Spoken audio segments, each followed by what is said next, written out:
down Port Manatee. Dredged about 10 million yards there for about half price. And my dad left us this world unexpectedly and left me and my brother with about 9.5 million yards to dredge down there for half price. But we put in a claim because said there's more rock there than it's supposed to be. So now we had a big claim meeting and it lasted all week, but on about the third day, the other side had some correspondence that was not favorable to us at all. Where my dad had sent a letter to the railroad. Is this thing working? That this job could be done, you know, for 50 cents a yard, and then we bid 19 cents. So I happened to see the letter up on the desk there, and I decided I better do something. So it was about 6 lawyers, or 4 or 5 lawyers and others in there.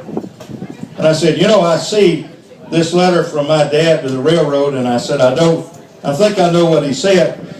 And I said, you know, he's not here to defend himself about this, and I just think I'm going to be able to take any of this. And I stormed out. But anyway, it worked because they talked it out for about 5 minutes, and I don't know. But anyway, we got a lot more money out of the job, which we had coming anyway. So much for that story. But now Captain Hendry came from a pioneer family down in South Tampa when there wasn't anything but mainly cattle in South Florida, and he was one of 7 children and went to sea when he was 15 or 16 years old. He was in the First World War.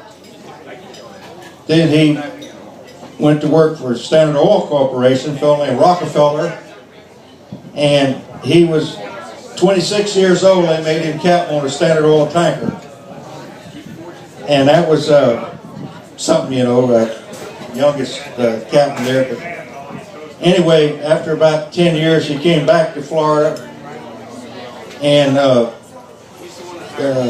Florida was booming in the 20s, and he saw where he could sell oyster shell. And so all these streets in Tampa and St. Petersburg got oyster shell base under them. But then he started a company called Shell Producers with a guy over in Clearwater, a partner that had a lot of money. He bankrolled it, and he built up all this equipment, and he discovered he could put a pipeline behind those dredges and build land. So he went from there. He loved the challenge, and he was always looking for something else that really challenged him.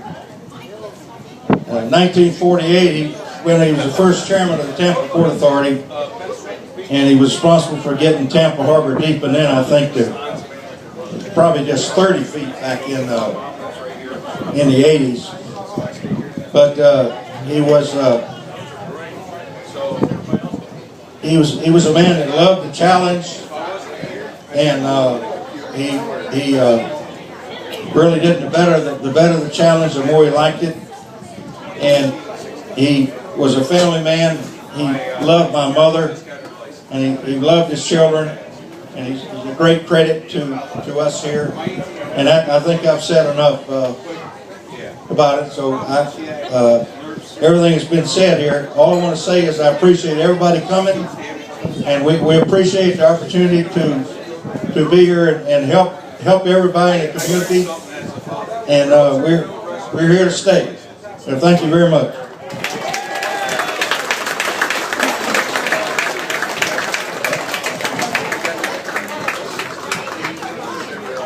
Now, since it's not raining, if you look over on the Drydock, my lovely wife Barbara is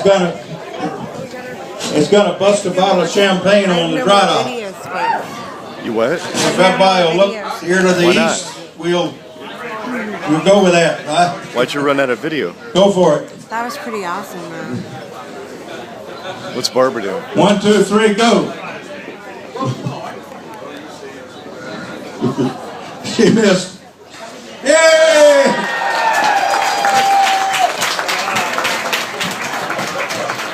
I guess she did What'd you say? it. She did it.